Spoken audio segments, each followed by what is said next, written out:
I typically run with 5 to 7 employees, full-time staff, T4, plus my additional subcontracted crews and so on. At any one time, we've got 12 to 15 deals in the pipeline. Right now, I've got about 15 or so. A lot of new construction, infill development, things like that. And then we always backfill with some flips and some basement apartments and stuff like this. What is up, YouTube? Matt McKeever here, and we're back with Ryan Carr. It's been a really long time. I was just saying, like, pre-recording here that it's probably been a year and a half, maybe 2 years. I think last time we saw you was with the tiny house, but how's everything going, Ryan? Everything's great. Thanks so much for having me on. It's always a blast to share some time. Awesome. Well, before we even jump into what's new and exciting, how the business has grown, why don't you fill us in on how things turned out with the tiny home? So I think when we last saw it, we were just walking through it. Matt McKeever and Ryan Carr here again. And so we're coming from Ryan's tiny house. This is absolutely amazing. He's done it up to the nines. We'll give you a full tour and a Q&A. Absolutely. So we'll start behind us. All new kitchen cabinets on the lowers. We got soft close drawers. Laminate countertop that gives that illusion of quartz or granite. Something we did down on this end with respect to the countertop. I love this, yeah. Yeah, up above me we've got the loft, and we also. You were just getting ready to list it, so. Yeah. I mean, that deal was great. It was a creative one, obviously, and it was something that was very unique, especially in the Durham market, which is where I typically invest up along the 401 corridor. I mean, the tiny home turned out great. I think the finishes were fantastic. It sold like right away. We had 100,000 hits on Facebook. It was in every newspaper. I was going to say, I remember a few news articles. Yeah, that was awesome to see. Yeah, it blew up. And it's funny because that was a couple of years back. It's actually resold again since. Oh, wow. Interesting. It almost sold for double what I sold it for a couple of years back. So it was a neat project for sure. Yeah, it's crazy with hindsight to see how this real estate market's all evolved. But what's going on in your business today? Do you mind kind of giving us a snapshot of, what projects on the go, what's the size of the team, all that good stuff? Yeah, for sure. So I typically run with 5 to 7 employees, full-time staff, T4, plus my additional subcontracted crews and so on. At any one time, we've got 12 to 15 deals in the pipeline. Right now, I've got about 15 or so. A lot of new construction, infill development, things like that. And then we always backfill with some flips and some basement apartments and stuff like this. I've been running a new book, as you know, so we've been working on that diligently. It's coming out very soon. It's called The Highest and Best Use. And yeah, man, it's just COVID's been great. Family's happy and healthy. No complaints over here. That's awesome to hear. So let's kind of explore the infill project. So do you mind breaking down for people what that looks like? Is that you finding just vacant lots, tear down houses? Are you severing land? Because I think last time, actually, one of the properties we were looking at, there was the potential to sever a lot. For sure. So I've been quite proficient at cutting land lately and finding that value where other people don't necessarily see it.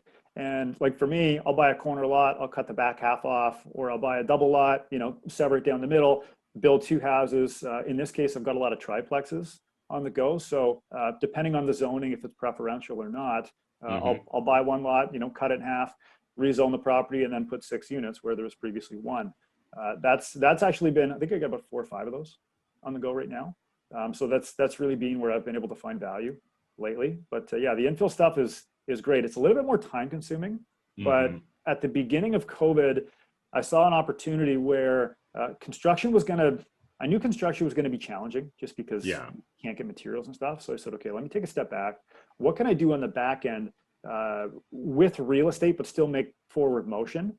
What can I do in the back end in terms of planning phases to keep moving? And for me, that was development. So I snapped up some land and, cut some lots and stuff like that. And because for the most part, COVID or otherwise, all of the things related to land planning, like they all take place in the background. So just do in the background. And then when COVID lifts, then you go build some stuff. That's awesome. And do you feel like, is this kind of a niche that you've carved out for yourself? Is this just something that other investors were overlooking, or? Yeah, I don't know if it's a niche necessarily, but like I've just been always good at finding opportunity wherever that comes. So I mean, if that comes in the sense of like a flip or a wholesale or something, great, we'll do that. If that comes in like a tear down rebuild, great, we'll do that. I have the infrastructure and the team that can really take on whatever it is that I stick in the pipe, because at the end of the day, I try to keep as much as possible. And, maybe I flip like half, but I really do try to keep as much as possible. And all of those things typically rely on financing and construction and resell at some point or refinance. So that's where we've positioned the business. Awesome. And so when it comes to like implementing one of these triplex projects, what's a typical timeline look like? Yeah, so from a land planning perspective, like from the day of closing to the day of like fully registered land severance, where you've got two titles, you know, in this Hmm. example, you could be 6, 8 months, depending on how proficient you are. In smaller communities, sometimes that's a bit faster Hmm. because of the way the council moves. In larger cities like Toronto, sometimes that can be slower because of the way that council moves. So, Yeah. it's, you know, it kind of depends on your city, but 6, 8 months is a good target. And one thing I'll say about COVID, how it's actually benefited the industry and a lot of real estate investors, is that all of this stuff is digital now. You know, like Hmm. just like you and I are chatting over Zoom, uh, land division committees are hearing over Zoom now. You don't have to go Yeah. there. You know, you can sign legal documents at your lawyer. You don't have to go there. Like, brilliant. You know, brilliant. Hmm. Total time savers. So I'm very happy. Those are some positives that have come out of COVID. That's awesome to hear. And then, so once you've got the land severed and you're allowed to move forward, what's the typical timeline? You're like a year turnaround kind of thing, depending on the season. Obviously, if you start construction in the winter, it's going to be a slower grind to get going kind of thing, and then it'll pick up in the spring. I like to try to start late spring, like after all the rain has happened, you know, so you've got a nice Hmm. dry hole to build in, and then build yourself in through the winter. I found that building in the winter costs an extra 10%. And, Gotcha. you know, if you can save your 10 points and your guys are happier to Hmm. build in the dry weather, Yeah. it's worth. Yeah, it makes a lot of sense. And so, you know, taking on bigger projects, you've been doing that for a while, but, you know, taking on multiple of these triplex projects, are there different capital constraints or challenges? Have you had to kind of pivot the way you approach these things, or is this a more capital intensive type of real estate investing? It definitely would be. I mean, so if you compare like a basement apartment rental that might be like 100 grand Hmm. versus building a purpose-built structure, or in my case, you know, building two at the same time, you're into the millions, you know, Yeah. compared to 100K. So yeah, financing is definitely a constraint for sure. I've been using RBC lately. They've got some really great construction financing programs. The rates are very reasonable. Because I've got about 30 units to build in the next 18 months or so that are in the pipe now. And the guy at RBC says to me, he goes, the first one's gonna be hard. Like, you're gonna Yeah. take all the bullets on the first one and you're gonna be frustrated and it's gonna be horrible. But after that, the bank will begin to trust you because you have that relationship. So that's what we're working through now. You know, every document that you could ever imagine, every prospectus, every Hmm. pro forma, everything, they're getting that for the first ones, and then I can just repeat the process moving forward. Awesome. Yeah, that's a really important point that I think oftentimes viewers sometimes miss that connection or the importance of the relationship aspect there. So, like, again, people will hear you mention RBC and they'll think they can just call up RBC and demand that they finance two of their triplex, Right. builds. And it's like, no, actually, oftentimes getting that first deal through really does take a lot of upfront effort, a lot of upfront work where you got to figure out the process. Sometimes as investors, we're trying to be innovative as well. And we may be the first time the bank's ever seen this, right? And again, the bank's almost learning with you as you go through the process. And it's important to understand that, again, the moment we're doing something that's not cookie cutter that the bank's always seen before, it probably will have a certain challenge or there'll be certain obstacles that you're going to have to overcome. Yeah, for sure. I mean, coach houses are a great example of that right now in the Hmm. market, where people are going out, they're trying to refinance the coach house, and the appraisals aren't coming in where people think they should be. You know, Yeah. by rights, they should be appraised as a triplex, or maybe even in some cases better, right? Because you've got Hmm. two structures and more, you know, more cost associated with building that versus a purpose-built triplex. But like, they should be coming back very favorable. And I've heard of so many cases right now because the coach house is so fresh. Like, Yeah. people are having a hard time getting their equity back, and it's going to take some time for the market to catch up.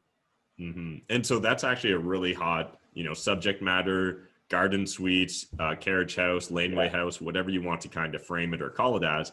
Is that something that you've been looking at? Have you done some projects like that, Ryan?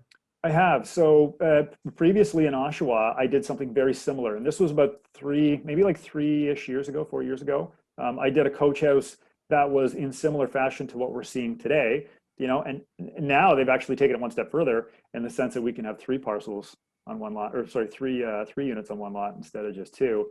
So I Hmm. mean, working our way through, I think it's called Bill 108, where the Crown is basically forcing intensification, into existing low density neighborhoods. Like, to see that is amazing, because if you can still make the site function and get more people on that piece of land, all of a sudden that land is worth more. It's, what can you do with it? Yeah, absolutely. And so I'm curious, I think our original video we did way back when, I think it was during a rain meeting or after a rain meeting, something like that. And we chatted a lot about like income suites, right? Or duplex conversions. Are you still doing a lot of those, or have you really moved on to just the triplexes now? I'm still doing them as the opportunities present themselves, but I am trying to take on, as a general rule, larger projects. So one of my 2021 goals was to invest in large properties, but trade in small ones, right? And what that really means is, I'm tapped out for financing on some of the smaller stuff, unless we go to different B lenders and so on, because I've got too many properties. I'm in the same boat as a lot of investors, where they're saying, okay, I've got this many duplexes, or I've got this many triplexes. How can I continue to grow? So we'll flip some of the small stuff. That's great. I'll hold some of the larger stuff. I just did a 14-plex not too long ago. That was great. We did like 7 figures on that deal, and I got to keep the building. So things like that, repositioning where your time is best spent and what's most valuable to you is really where I'm focusing on now.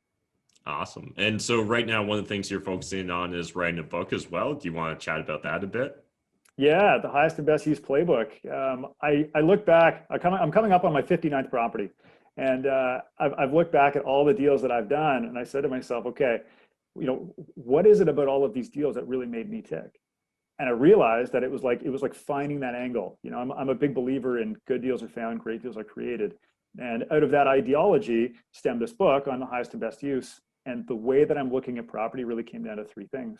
And those 3 things are the highest and best use of the land, the highest and best use of the structure, and then the highest and best use of my own skill sets and time. And when we put those 3 things together, that's how I'm spitting out deals. Awesome. That sounds great. And when are you planning to have that wrapped up and ready? Yeah, we're so close. I mean, it's in editing phase now. I don't know when this video is going to launch, obviously, but late spring or early summer will be the availability date. And hopefully people can find it at thehighestbestuse.com. Sweet. That's awesome to hear, Ryan. And then anything else that you're currently looking at or taking on in the real estate world that you'd like to chat about or share with the audience? Yeah, I think return on time and return on life has been a big thing that not a lot of people look at enough. I mean, return on investment is so critical, and you want to make money and all this stuff. At some point in the investing career, you got to say to yourself, okay, if I just keep doing deals, like, what happens to me when I'm 40 years old or 50 years old? Like, how gray am I going to get before we actually say, okay, we need to enjoy life as well? So, what's your return on life? What are you doing all these deals for? Mindset is key, and I think it's an overused term. But I mean, like, at the end of the day, why are you doing all this stuff? It's like, do a goal list for the people watching. Like, if you just keep smashing deals, what does it all mean? If you make all this money, how many cigars can you smoke? How much wine can you drink? Like, what is it? What is it that makes you tick? Awesome. Yeah. Been a huge fan of the concept of return on time for a while. I think that at the end of the day, as you get older, you realize more and more that time's your scarcest resource, right? And again, just based upon that constraint, using it as one of the calculations or measures of your effectiveness or the the results you're getting is really important. So definitely appreciate you sharing that. And if people want to follow along with you, Ryan, on your real estate investing journey, can they? And where's the best way to do so? Yeah, we're on Facebook and Instagram, RW Carr Investment Co. or Ryan Carr on both those platforms. And again, thehighestandbestuse.com. You can sign up for the book, and hopefully people get some value from that. And I've enjoyed writing it as well. Awesome. And then before we wrap up, Ryan, just one quick question. What are like some of the low cost, high best use renovations, or like some of the biggest, like, stretching your budget sort of things that you think people can do when looking at doing a renovation? Oh yeah, some takeaways. So there's 4 things: kitchen, bath, flooring, paint. Write that down, repeat it back to yourself. Kitchen, bath, flooring, paint, that's it, right? Anytime you can do work and make something pretty without pulling a permit, right? That's going to be your highest lift. Kitchen, bath, flooring, paint's always been the win. I've found, and maybe you're similar, I found that some of the deals that I've done the least work on have actually been the most profitable, and like, I've done tons of, like, cut the roof off and tear the walls down and all this stuff. And that's great. But I mean, like, kitchen, bath, flooring, paint is what people see. That's the eye candy. Some crown molding goes a long way, some beautiful tiles, things like that. So if you can make it beautiful and do that at a low cost, or even if you're a DIY type of person, that would definitely be the best place to start. Yeah, absolutely agree. Paint can just be a game changer. When you look at your cost per, impact is just wild. Yeah. You take, we just finished a project up recently, and it was like the house was like yellow and brown. It was horrible, right? Mm-hmm. And I said, you know what? Everything's in good shape here. We got to paint it. And my team's going, come on, we can't paint this. Look, it's horrible. And I said, just let's prime it and paint it. It'll change it'll be a game changer, right? So we did. We sprayed it out, and they stood back and they went, wow. Even though the textures are a little different, you know, Yeah. whatever used to be yellow is now gray, or whatever color we picked. Olive. Total game changer, you know, for like a couple $1,000. So something as simple as paint, like you say, can go a long way. Awesome. Well, great catching up, Ryan, and appreciate you making time. All right, buddy. Thanks for having me on. What is up, YouTube? Sorry to interrupt, but before you guys wrap up this video, I've got a quick announcement. We put together a survey where I'd love to get your input on your perspective on what other content should we shoot on this YouTube channel. I've literally made thousands of videos, talked for thousands of hours now about YouTube, and I'm just not always sure what to talk about next. Sometimes it feels like I'm just beating a dead horse, but I'd love to hear from you guys. What subjects should we go reapproach? What videos should we remake? What subjects have we just completely ignored that, like, duh, we need to go make a video about that? Let us know, not in the comment section, but through this survey, and there'll be a link in the video description down below. Thanks, guys. I'll see you in the next video.